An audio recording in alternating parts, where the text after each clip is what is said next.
தமிழ்நாட்டோட பிரதான அரசியல் கட்சியா இருக்கிற ஒரு கட்சியோட ஐடியாஸ் எவ்வளோ அறத பழசா இருக்கு அப்படின்னு பார்க்கலாமா? சார், என்ன சார் நீங்க கோலம் போட்டுட்டு இருக்கீங்க? என்ன பண்றதுப்பா? இது காலையில ஒய்ஃப் கோலம் போடும்போது டமான ஒருத்தன் செயினை பிடிக்கின்னு போயிட்டான்ப்பா. இங்க லேடிஸுக்கு சுத்தமா சேஃப்டியே இல்லப்பா. அதான் நானே களத்துல இறங்கிட்டேன். அடடே, நமக்கு நாமே தான். ஓ, நமக்கு நாமே திட்டமா? Super sir. இந்த விளம்பரத்தை நிறைய பேர் பார்த்துருப்பீங்க அப்படின்னு நினைக்கிறேன். சப்போஸ் இந்த விளம்பரம் உங்களை உறுத்துச்சு அப்படின்னா இந்த வீடியோவை நீங்கள் ஸ்கிப் பண்ணி கடந்து போயிடுங்க. அப்படி உறுத்தலை அப்படின்னா இந்த வீடியோவை நீங்கள் தொடர்ந்து பாருங்கள்.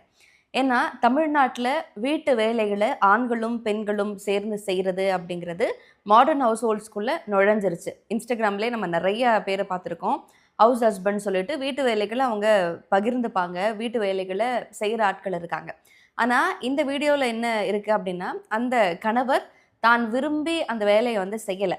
தமிழ்நாட்டில் இப்படியான ஒரு சூழல் இருக்குது, அதனால் நான் வந்து இந்த வேலையை செய்ய வேண்டிய ஒரு கட்டாயத்திற்கு தள்ளப்பட்டிருக்கேன் அப்படின்னு அவர் மென்ஷன் பண்ணுறாரு.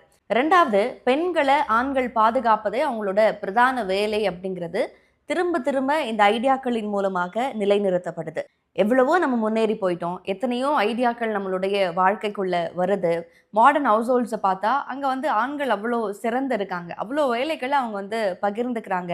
இந்த ஒரு ஜெண்டர் ரோல்ஸ் அப்படிங்கிறது இந்த ஒரு சமுதாயத்தில், இந்த ஒரு ஜென்ரேஷனில் இப்போ இல்லை அப்படின்னு நான் வந்து தீர்க்கமாக நம்புகிறேன். அதை நோக்கி இந்த சொசைட்டி நகர்ந்துருச்சு.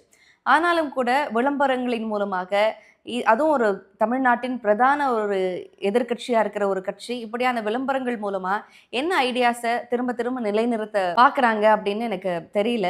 ரொம்ப பிற்போக்கான ஒரு ஐடியாவாக இந்த விளம்பரம் எனக்கு தோணுச்சு. ஜஸ்ட் பகிர்ந்துக்கணும் அப்படின்னு தோணுச்சு.